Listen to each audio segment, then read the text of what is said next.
Saya izin menyampaikan beberapa pertanyaan dari Ibu sebagai guru agama di SMAPB 113. Bagaimana cara Ibu menyampaikan pelajaran agama agar tidak dipahami oleh siswa di luar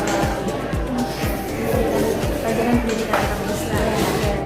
Bagaimana cara saya menyampaikan materi agar sampai kepada peserta? Ya.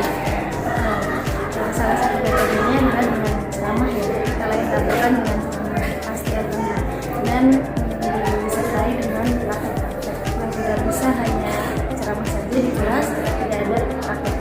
Dan saya lihat juga dari pembelajaran di kelas kurang maksimal tanpa adanya praktek.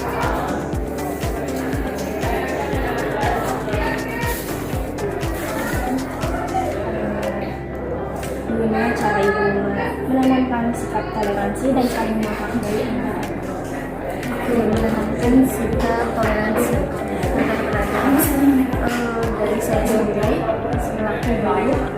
Lebih baik mencontohkan, ya, dari saya pribadi mencontohkan bagaimana saya berinteraksi dengan guru manusia selama ada di sekolah, dan itu akan ditiru dengan siswa-siswi di SMA 113.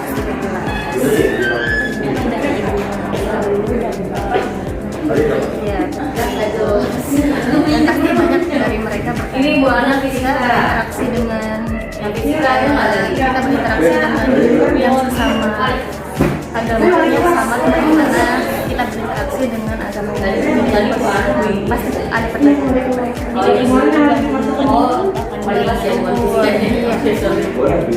Ini pertanyaan saya dari Ibu. Apa tantangan terbesar selama Anda mengajarkan di sekolah saya? Tantangannya banyak banget.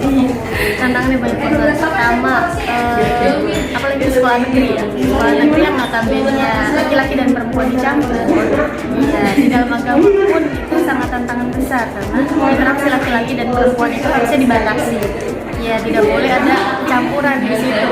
Nah, tantangan terbesarnya di era digital, terutama di SMA 113, menurut saya adalah interaksi antara laki-laki dan perempuan tanpa ada batas. Ya, jadi mungkin di sekolah mereka kelihatan, oh, cuma temenan biasa ya. Ternyata pas di rumah mereka chatting-chattingan, ngirim pap segala macam.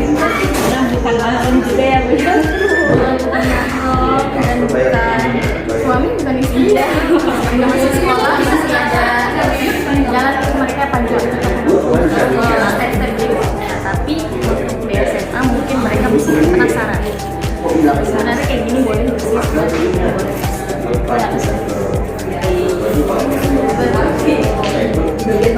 Nanti Ibu yang pertanyaan saya.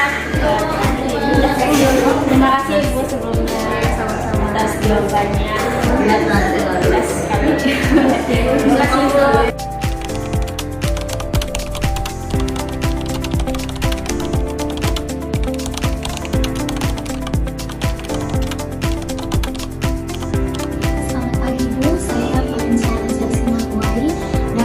Studi biologi dari Universitas Indraprasta PGRI.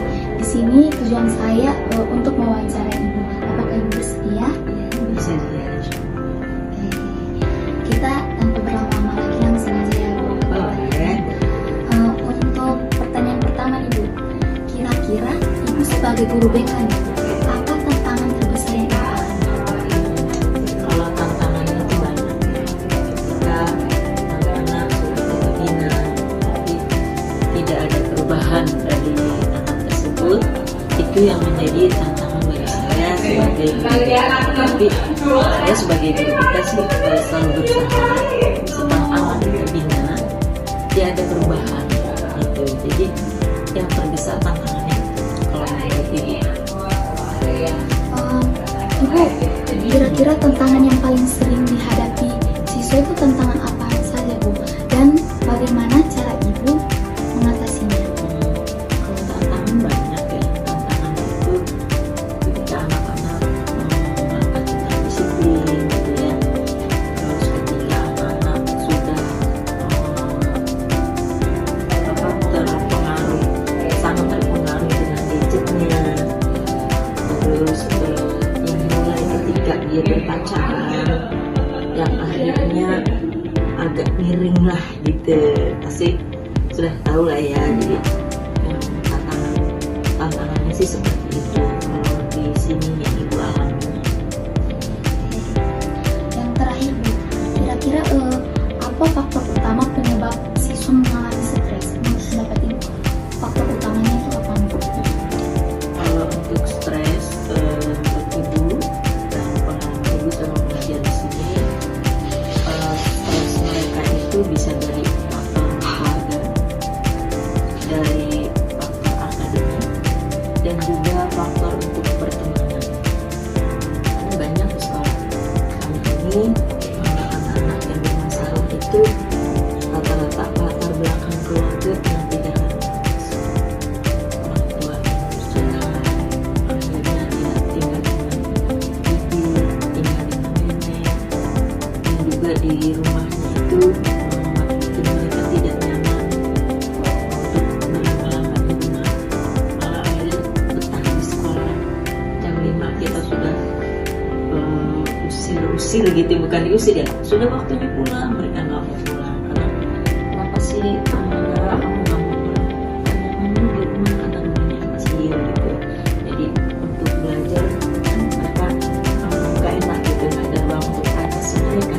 Karena mereka di rumah tuh ada juga yang satu rumah tuh tidak keluarga gitu. Jadi karena bikin stres dulu di rumah gitu. Terus untuk pertemanan kadang ada juga kan namanya masa-masa ini ya, meningkat dari remaja ke awal-awal dewasa itu banyak tantangannya di situ.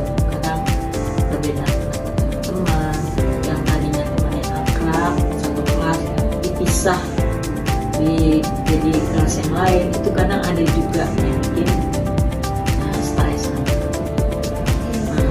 Jadi siswa-siswa lebih nyaman di sekolah ini Banyak yang seperti itu. Jadi ada faktor keluarga, faktor pertemanan, dan juga mungkin ada pacar yang putus cinta lah ceritanya gitu. Tapi kalau untuk putus cinta sih mungkin hanya beberapa persen saja. Tapi yang latar belakang keluarga itu yang paling banyak. Karena kan sekolah sini juga KJB hampir 8